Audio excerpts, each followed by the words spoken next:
Welcome back for another book review. Today we're talking about this one. So this is Witchy Mama, Magical Traditions, Motherly Insights, and Sacred Knowledge by Melanie, Marquis, and Emily A. Francis. So, as the title, and more specifically the cover suggests, see how she's holding a pregnant stomach? Yeah, that's relevant to this book. And really the title, and again the cover, says it all. This is really what the book is about. It's very much focused on a traditional mother. It's not IVF, it is not surrogacy, it is not adoption, it is not same-sex couples. If you are non-binary, if you are a man, just not included at all. The first 100 pages of this book heavily focuses with just like a couple teeny tiny little like, ooh, we can't forget them, kind of.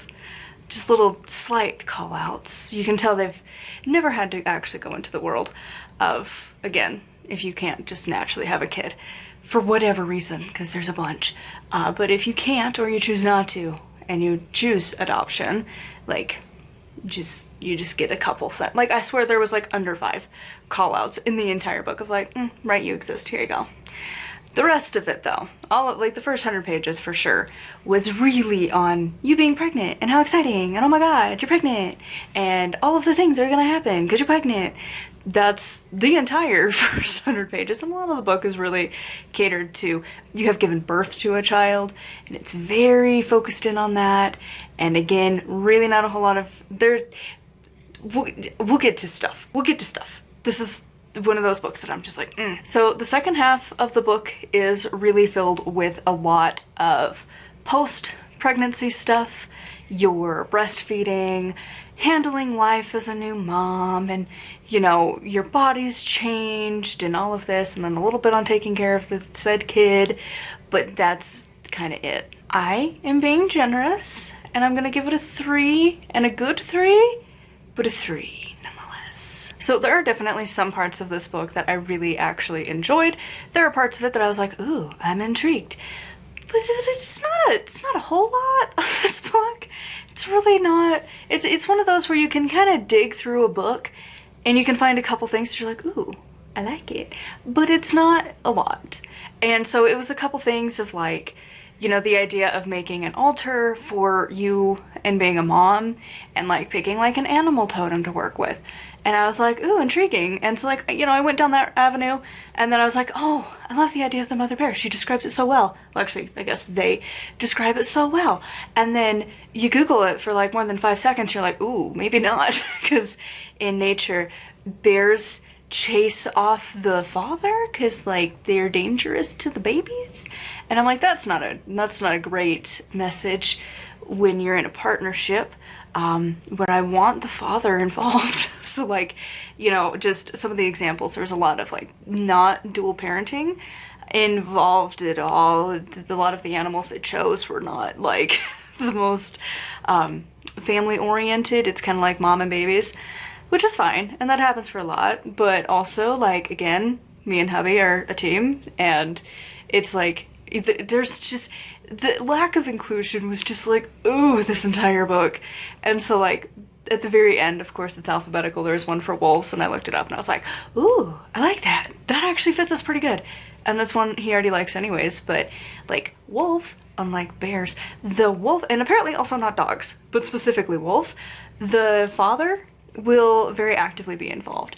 Like the father will help with the pups, help with mom, help protect everybody. They're a very big pack thing from quick Googlings. And I was like, down for that.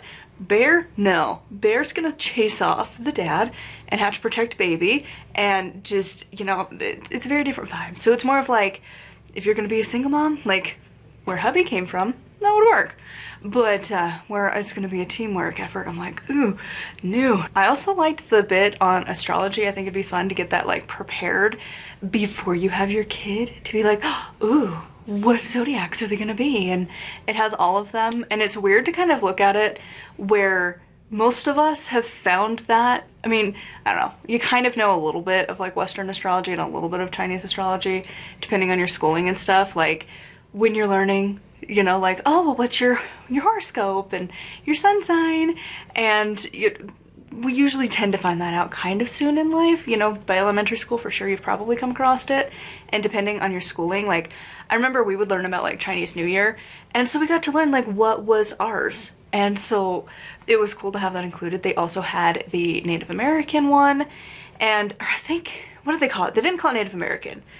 They said specifically like, nah, it's actually just more broad, but it did come from a specific tribe that kind of, or person had kind of come up with this idea. It's a very modern approach, but I think maybe it was like the animal totem zodiac or something like that. And then you also had the Celtic one, I think. So it was nice to have all of those included if you wanted to make like, as part of your baby book, to be like, here's all of your stuff. I think that would be fun, because baby books are kind of boring to be like, oh my god, look, you kept my hair. But instead to be like, ooh, look, your chart. Bam. When you're older. It's gonna be awesome. And like there's a couple spells and stuff and rituals that was like, that's intriguing. But for the most part, really, these books all come down to the same basic thing, which maybe I'm a little salty already because I was pretty salty at the lack of inclusion, where mama really just means your ability to be a traditional woman and have a baby naturally. And so that kind of irked me right off the bat. Because again, inclusion is not that hard, especially on this kind of a topic. But like, and again, these minor, tiny little calls out to like, oh, but also, like, if you're infertile, just like adopt, which is like a huge discussion in the adoption world and in the IVF world. And of course, obviously, IVF has the subcategory of surrogacy. And so it sucked to see that there was zero on that at all, nothing. And it's like, okay, cool. That just, it really bothered me, because again, like, I'm not the only person who is a witch who probably has to go through surrogacy. I'm not the only, actually, I know I'm not, because I'm in a Facebook group and somebody posted about it a couple days ago where they were wanting to do some spells, and everyone was commenting like this book, and it's like, no, for my surrogate, not me, and having to specify like, well, do I do it on my surrogate? Do I hand her these crystals, or is it for me? Like, there's not a lot of like magical discussion, and people kind of get caught up on like, oh, right, I guess you people exist. And again, this isn't just infertile people, same-sex couples, y'all are going to be dealing with this too if you go through a surrogate, whether you need a sperm donation or you need an egg donation, either direction, maybe both, because you could actually still be infertile and be in a same-sex couple. And, you know, you might not be able to for a variety of reasons, but whatever. Like, just having that little bit, or again, adoption, but also not just throwing it as a toss out of like, oh, if you can't have your own, just go and adopt. You should just do that. Be a better person. Just go do that. Just, verbiage. It matters. I also really didn't love the attitude of like, the dad is just, if we're gonna go traditional pregnancy, right? The dad is just like not really there. Like once in a blue moon, I think again, like maybe 3 times the father is mentioned, and that's it. And that's weird, because like I get that it's about being a mom, but also like the dad is there too. And this book, it really, again, I don't know. I think if you are the pregnant mom, maybe you'll get more from this. But when you're not gonna have that experience and you're looking for these kinds of books and you're like, right. And you gotta fill through so many to grab tiny little nuggets. It gets old. It gets really old. That's why I'm hoping that I can eventually afford it and write my own book on it from a pagan witchy perspective, because I don't think it exists, and I gotta go through it before I can write about it for surezies. But it's rough. It's really rough, and it sucks a lot, actually, how much there's a lack of inclusion. Basically, this book was just like kind of switch your witch gear to like, if you're gonna do an altar, what are animal totems and deities and colors that relate to what you're doing? That was about it. And it's like, I don't know if I needed a whole book on this. And there was a lot of things that did feel kind of shamey, again, towards like the non-traditional mom. And even if it's just a traditional mom who like can't breastfeed, there's a whole section on how wonderful and magical it is to breastfeed, and how it's like the best thing ever, and your baby definitely needs that. And it's like, cool, not doing that, thanks. Because again, not gonna be pregnant. And the hormones to lactate just doesn't really seem worthwhile. Like, formula is fine. It's not a big deal. And then also you can trade off parenting. Like, someone does like night team from like 6 p.m. to 12 a.m. their night shift, and then 12 to 6 is the other, so that you can get some damn sleep.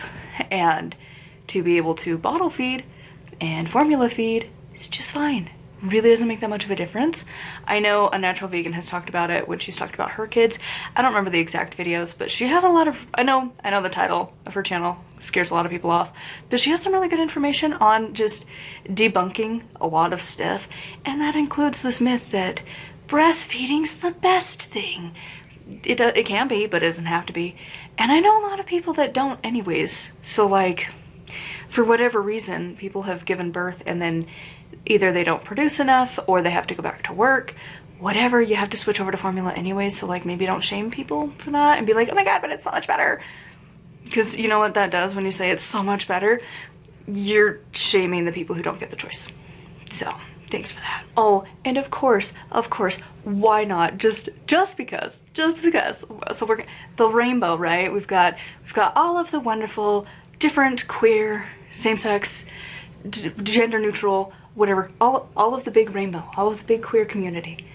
One of those letters of the alphabet soup is the A. The asexuality community.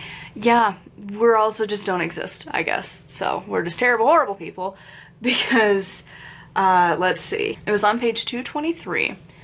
After a day spent immersed in baby duty and mommy tasks, your fantasies are more likely to be in the realm of reading a book in your pajamas than making hot, primal, passionate love.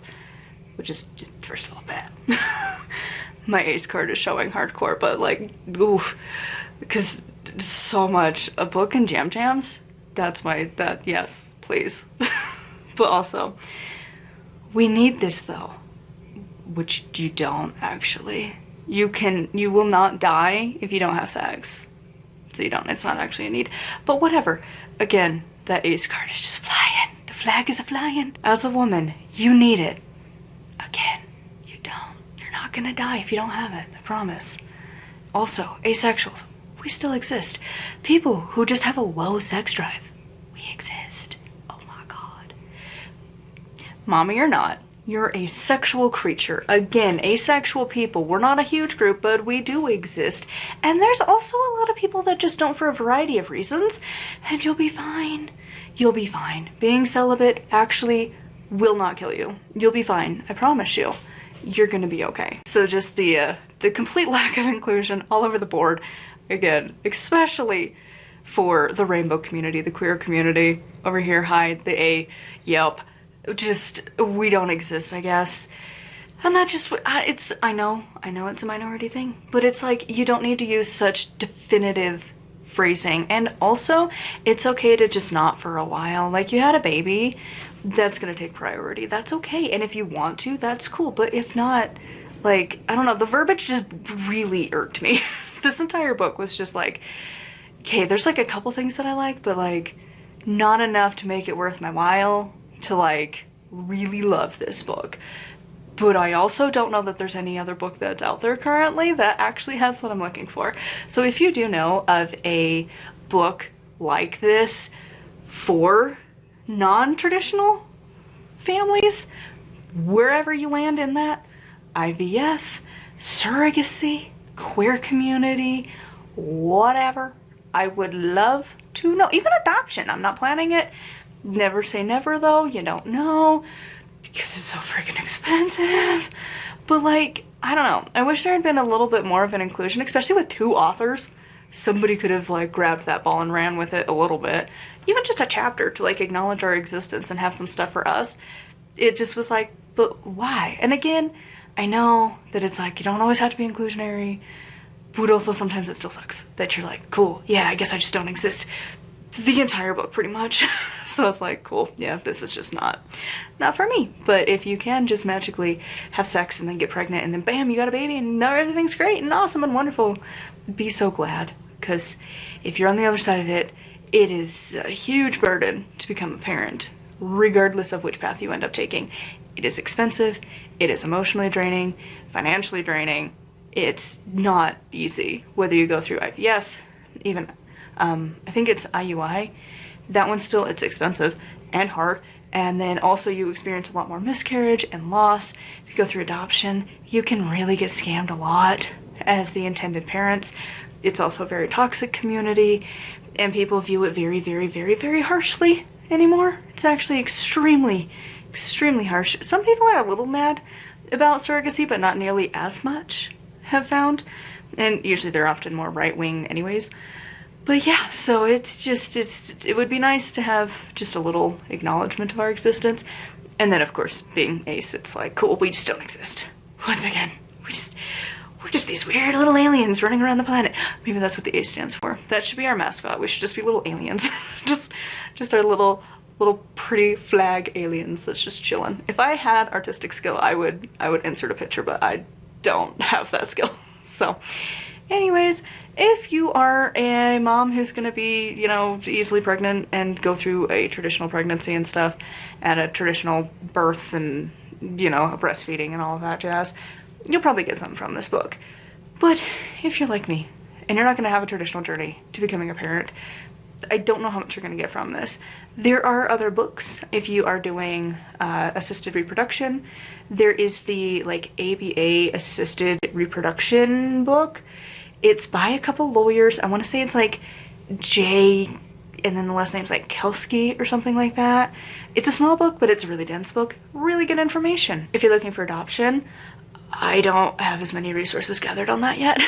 I kind of just try to find all of the things, but there's quite a few that I found for others. But anyways, so yeah, just FYI, you're not gonna find a lot if it's not you. So anyways, I would love to know your thoughts on this, and if you have any suggestions that would apply to me below, because like there's none that I have found yet. So let me know in the comments. A huge thank you to my patrons. If you would like to support me and get access to exclusive content, I've got my audiobooks.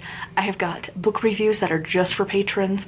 I also am starting my Witching Weekly, which is a kind of thing of readings. I'm doing a weekly reading and chit-chatting about just random stuff that comes up. I've got like inspirational and then like kind of a dive into something, whatever I'm feeling like.